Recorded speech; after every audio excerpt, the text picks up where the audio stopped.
reka mbasuze inshuti bakunzi kandi nongere kubifuriza amahoro y'Imana. Nizere ko mumeze neza aho muherereye mu bice bigiye bitandukanye by'isi yacu.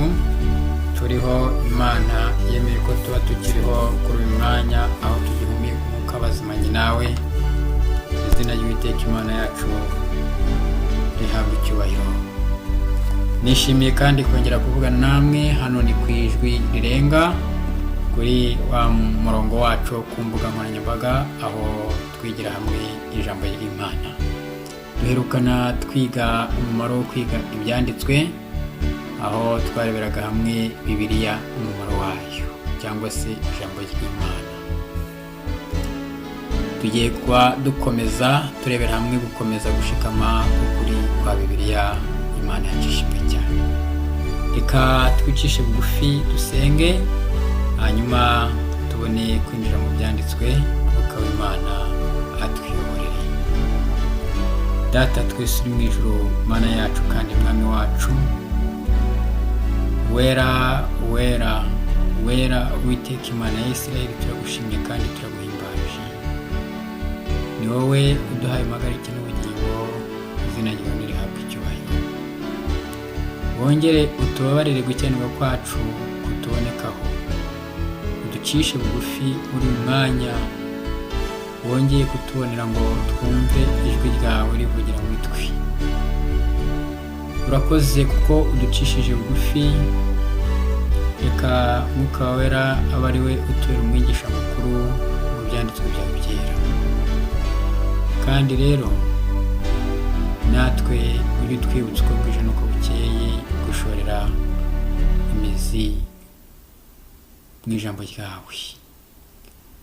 Uyu mwanya turagusabye ngo twebwe tugiye kubumbura uyu munwa tuvuga ibyawe, atari twe ahubwo ari wowe ugiye kutuvugisha, ndetse n'abazatwumva bari hirya no hino hafi ya hose na kure.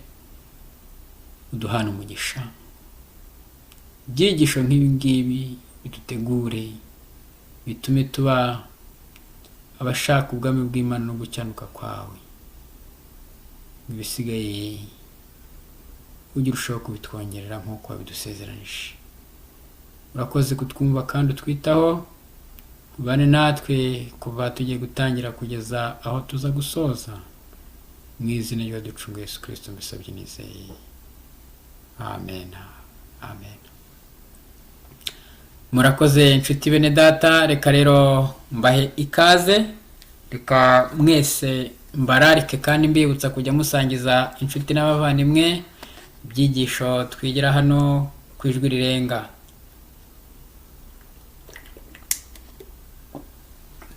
Reka kandi nkomeze kubashimira mwebwe mukomeje kunyereka ko turi kumwe, ariko kandi n'ibitekerezo byanyu ndabikeneye. Abo twavugana mu bundi buryo batabicishije kuri urubuga rwacu ntabyo ntacyo bitwaye rwose, mujye muvugisha nanjye nzajya mbavugisha. Ariko kandi icy'ingenzi nyine reka tujye tugira uwo mwanya duhugurane ku byanditswe. Imana ishimwe cyane. Isomo ryacu ry'urufunguzo tugiye kuribona mu gitabo Pawulo yandikiye Abaefeso cyangwa se Abefeso, igice cya 3 umurongo wa 17. Turasoma ibyanditswe byera nk'uko biri.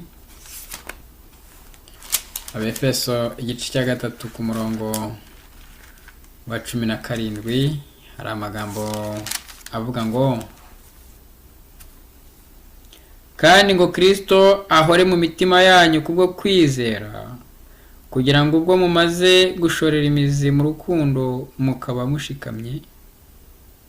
18 muhabwe imbaraga zo kumenyera hamwe n'abera bose ubugari n'uburebure bw'umurambararo n'uburebure bw'igihagararo n'uburebure bw'ikijyepfo bwarwo ubwo ari bwo. 19 mumenye n'urukundo rwa Kristo ruruta uko rumenywa, ngo mwuzuzwe kugeza ku kuzura kw'Imana. Izina ry'Imana yacu rihabwe icyubahiro, amen. nifuje gufatanya iyi mirongo kuko iyo usomye umwe uba utuzuye neza. Icyo gituma nakomeje gusoma kugera aho bahamagarika. Tujye twita ku byanditswe, tumenye uko tubisoma. Nusoma umurongo ukabona utaguhagarika nta kadomo kariho, jya ukomeza usome kuko ayo magambo batari yarangira. Yes, Pawulo niwe uvuze, kandi ngo Kristo ahore mu mitima yanyu kubwo kwizera, kugira ngo ubwo mumaze gushorera imizi mu rukundo mukaba mushikamye, muhabwe imbaraga zo kumenyera hamwe n'abera bose ubugari n'uburebure bw'umurambararo n'uburebure bw'igihagararo n'uburebure bw'ikijyepfo bwarwo, ubwo ari bwo mumenye n'urukundo rwa Kristo ruruta uko rumenywa, ngo mwuzuzwe kugeza ku kuzura kw'Imana. Imana ishimwe cyane. Gukomeza gushikama ku kuri kwa Bibiliya niyo magambo turi kwigira hamwe. Umukristo akwiriye gushorera imizi mu kuri kandi akagushikamamo nta gushidikanya, kugira ngo ashobore guhagarara ashikamye igihe ahuye n'ibishuko by'umwanzi. Nk'uko Kristo igihe umwanzi yamugeragezaga yamutsindishije, handitse ngo imbaraga z'umukristo zikwiriye guhora zivugururwa, kandi akwiriye gushikama ku kuri kwa Bibiliya uko bwije n'uko bukeye mu mibereho ye ya buri munsi. Ibitekerezo bihimbano by'ubwoko bwose bizinjizwa mu itorero mubarizwamo kugira ngo biteshe umwizera kukubaha Imana, ariko akwiriye guhanga amaso mu ijuru, akizera Imana kandi agahagarara ashikamye ashinze imizi mu kuri. Izina ry'Imana yacu rihabwa icyubahiro.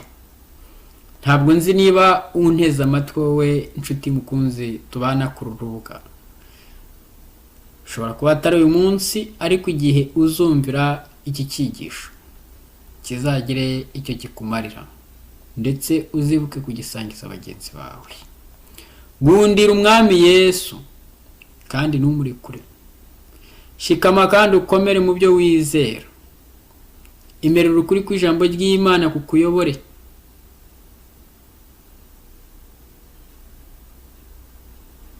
Kukwegurira umutima wawe, intekerezo zawe, ubugingo bwawe ndetse n'imbaraga zawe gukora ibyo ushaka. Shikama utagamburura ku ijambo ry'Imana rivuga ngo ni ko Uwiteka avuga. Haleluya. Reka igisubizo cyawe rukumbi kibiki ngo byanditswe ngo. Imana ishimwe cyane.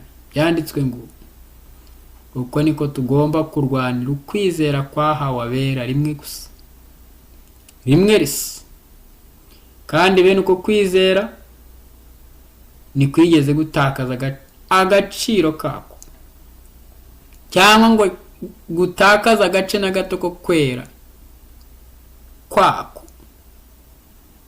Nubwo abanzi bakurwanya bashobora gutekereza ko ari uko kudashidikanywaho,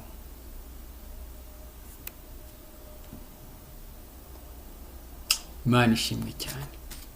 Nshuti yanjye, uko niko tugomba kurwanirira ukwizera kwahawe abera rimwe risa, ritagira irya kabiri. Gushikamisha umutima wacu mu byanditswe. Emerera ukuri kw'ijambo ry'Imana kukuyobore.